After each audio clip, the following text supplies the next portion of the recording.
Hey guys, so welcome back to week 7. This week is going to be something a little bit more unique, yet kind of along the same lines on digestion. But before I get to that, I wanted to bring something up. And so many of your responses on last week's, 2 weeks ago rather, cancer assignment that I finished grading, I was humored by how many of you had mentioned that you felt like there's a really good chance that the government is just holding this cancer cure back from us, all this money that's being poured into it and all that kind of thing. And I wanted to address that because you're not the first set of students that has mentioned that to me. And I realize that we live in this really like conspiracy world where we're not quite sure fully what goes on from our government standpoint.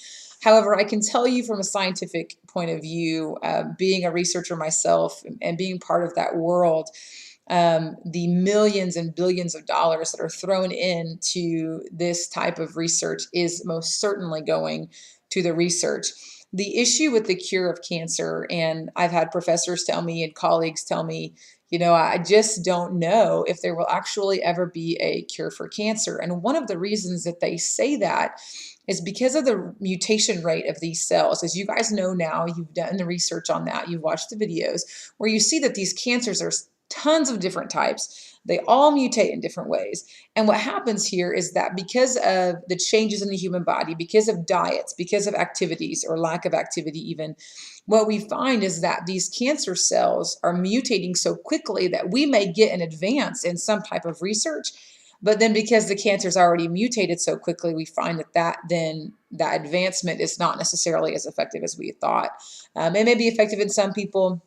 As you read as well, everybody takes these things a little bit differently because their bodies are different. We're made about the same, but our hormonal interactions, our food interactions, all of that makes us all a little bit different. And so there is not a conspiracy theory when it comes to cancer research. I'll be the first to tell you that, coming from the front line of actually being a part of these types of researches and knowing individuals involved.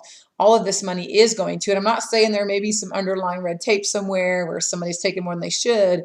However, there is not this cure. If there were a cure out there, we would have it. And the reason that we would is because to treat cancer for patients across America, for example, costs the government tons and tons of money a year. So think about that. All the individuals that cannot afford health care that yet have to have treatment because that's the right thing to do by law, the government pays for that and takes the kill for that. And so what you find is that they're actually forking out tons and tons and tons of money to treat these individuals. And so if there were a cure, they'd be the first one to pass that out. I realize pharmaceutical companies where you get all your drugs and things are making tons of money, and I understand that. And those are some monopolies in some situations that we won't get into necessarily in this class. But the cure itself is actually not found at the moment. We are hoping that these treatments will continue and that we're able to come to a point where we can actually make the lives better of these individuals. And that's what many of you had written about. And I appreciated that kind of concept is like, look, maybe we don't find a cure, but maybe we can make their lives better. And that's the key, to make someone's life better, the quality of life better. And many of you know that if you have somebody that you've known that has started cancer treatment, their quality of life decreases so quickly because of the effects of those chemicals that are being put into their body and radiations that they're being exposed to. The body itself can't handle that. And so I've always questioned in my own life and the people that I know that have had cancer, is going through the treatment the best choice, because of the effects of it and all the side effects that you may experience from that. And I would say, every case is a little bit different. In my experience, many conversations that I've had with family or even friends that are dealing with these kinds of questions, I would ask them, what is the age of that individual? What is life going to look like with or without the treatment? What is the aggression of that cancer? How far has it progressed?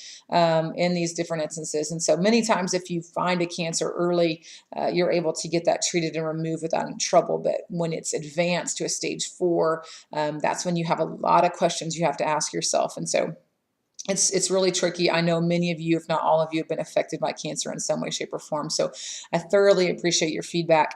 But I did want to clear that up kind of with the government standpoint. I know that's kind of where we all go so easily, we just jump to it. But in reality, it's just not in the benefit of the government to hold something like that back.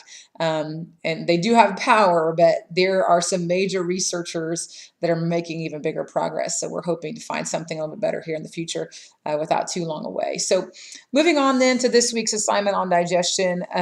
I do this assignment and everybody, there are some people that really love it. There's some people that don't love it, so I apologize. But basically, this week's assignment is just really a set of videos that you're going to watch and answer questions for. The nature of this week's assignment is for you to learn how digestion works. Okay, so it's easier sometimes for me to just have you watch some of these videos that are well made with great graphics to explain these concepts. And so I believe, looking back at my life as a minister, as an educator now, as a researcher, I would tell you that some of these basics are really important. They help you understand why you're doing what you're doing, and digestion is no different. It does seem really basic and something that everybody has to go through, but these videos that you're going to watch this week are going to discuss why nutrients are important and how we discover the things we have to the point of understanding digestion. And so digestion is more than just taking food and breaking it down. Digestion is how we get energy. Digestion is ultimately how we live.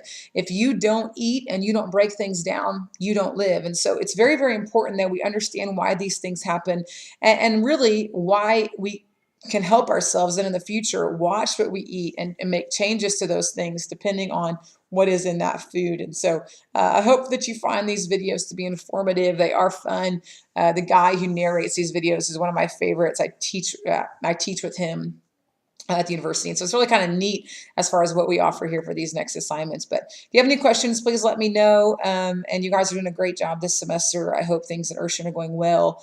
I sure miss everybody up there, but we're doing good out here in Oklahoma. So I'm excited for your upcoming recording and all the things that are going well. I love to see good things and hear good things from each of you. So God bless and have a great week.